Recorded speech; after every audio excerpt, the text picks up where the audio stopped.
किसी नगर में सुखदेव नाम का एक बनिया रहता था। एक बार उसके बेटे ने 100 रुपये में एक किताब खरीदी। उसमें केवल एक ही श्लोक लिखा हुआ था। इस पर सुखदेव ने अपने बेटे के ऊपर नाराज हो गया और उसे घर से निकाल दिया। अपने पिता के ऐसे व्यवहार से उसका पुत्र बहुत दुखी हुआ। वह न सिर्फ घर से ही निकल गया बल्कि वह किसी दूसरे नगर में जाकर रहने लगा। कुछ दिनों बाद उस नगर में एक व्यक्ति ने उससे उसका परिचय जानना चाहा और बोला, महाशय, आपका नाम क्या है और आप कहाँ से आए हैं? इस पर बनिए के पुत्र ने कहा, मनुष्य अपने प्राप्तव्य को ही प्राप्त करता है। उसके बाद तो जो कोई भी उसका नाम पूछता तो वह यही उत्तर देता।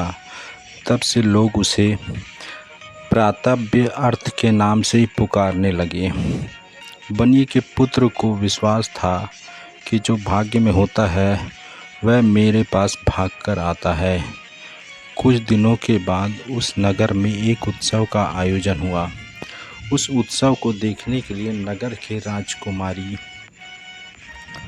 प्रभावती भी अपनी सहेली के साथ वहां पहुंची। उत्सव में आए एक राजकुमार को देखकर उस पर राजकुमारी मोहित हो गई। अपनी सखी प्रभावती की बात सुनकर एक सहेली उस राजकुमार के पास गई और उससे बोली, मुझे राजकुमारी प्रभावती ने आपके पास भेजा है। उसका कहना है कि वह आपकी सुंदरता पर मोहित हो गई है और यदि आप तुरंत उसे ना मिले तो वह आत्महत्या कर लेगी। यह सुनकर राजकुमार बोला, यदि ऐसी बात है तो मुझे लेकर चलो। प्रभावती की सहेली बोली, रात को राजकुमारी के शयन कक्ष के नीचे आपको एक रस्सी लटकती हुई मिलेगी। आप उस पर चढ़ के चले आना। राजकुमार बोला, ठीक है। रात को राजकुमार ने सोचा, राजकुमारी से चोरी छुपे मिलना गलत है। ऐसा काम कभी नहीं करना चाहिए कि जिससे अपमान हो। यह सोचकर राजकुमारी से मिलने का विचार त्याग दिया। तब उसी रात संयोगवश बनिए का पुत्र निकल रहा था। जब उसने राजमहल के एक कक्ष से रस्सी को नीचे लटकती हुई देखी तो वह उस पर चढ़कर राजकुमारी के कक्ष में पहुंच गया। राजकुमार ने उसे वही राजकुमार समझा और बड़े मन से उसका आदर सत्कार किया और कहा, मैं आपसे बहुत प्यार करती हूँ और आपसे ही शादी करूँगी। यह सुनकर बनिए का पुत्र ने कहा, मनुष्य अपने प्राप्तव्य को ही प्राप्त कर ही लेता है। उसकी बात सुनकर राजकुमारी समझ गई कि यह कोई दूसरा व्यक्ति है। तब उसने बनिए के पुत्र को वहाँ से भगा दिया। वहाँ से निकल गया वह एक मंदिर में जाके सो गया। लेकिन रात में बारिश होने लगी और वह बनिए का पुत्र नींद में था और गलती से दूसरे के शयन कक्ष में जाकर सो गया। वह स्थान किसी राजाधिकारी का था और उसकी कन्या कमलावती भी अपने प्रेमी का इंतज़ार कर रही थी। बनिए के पुत्र को देखकर उसने यही समझा कि यही मेरा प्रेमी है और उसने बनिए के पुत्र की खूब खातिरदारी की और उसके साथ गंधर्व विवाह कर लिया।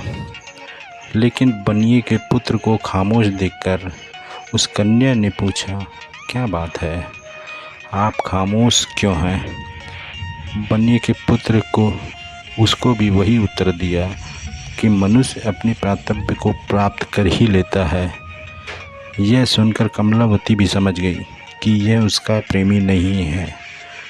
तब उसने बनिए के पुत्र को धुतकार कर वहाँ से भगा दिया। बनिए का पुत्र एक बार फिर सड़क पर आ गया। सामने से एक बारात आ रही थी।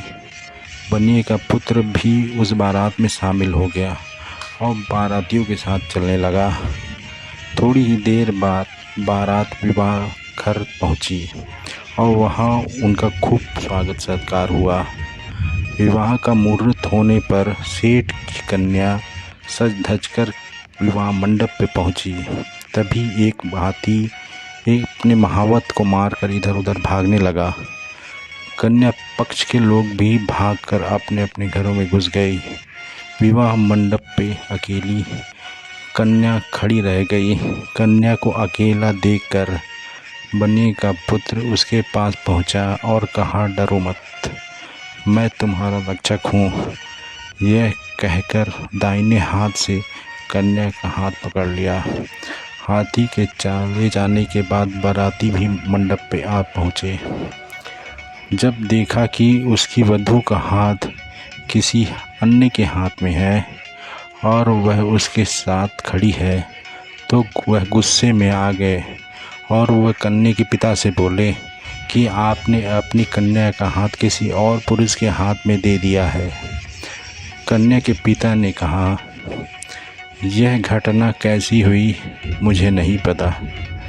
कन्या ने कहा, पिताजी, इन्होंने ही आज मेरी जीवन रक्षा की है। आता है अब मैं इनको छोड़कर किसी दूसरे पुरुष के साथ विवाह नहीं कर सकती। इस प्रकार वाद विवाद बहुत ज़्यादा हो गया। थोड़ी ही देर बाद राजा भी अपनी पुत्री के साथ वहां पहुंचे और राजा ने भी बनिए के पक्ष में न्याय किया और दोनों की शादी हो गई। दोस्तों, जो हमारी किस्मत में होता है वह हमें ज़रूर मिलता है। दोस्तों, अगर आपको ये कहानी अच्छी लगी तो चैनल को लाइक कर दीजिए, शेयर कर दीजिए और सब्सक्राइब कर दीजिए और कमेंट करके हमें बताइए कि ये वीडियो आपको कैसे लगा।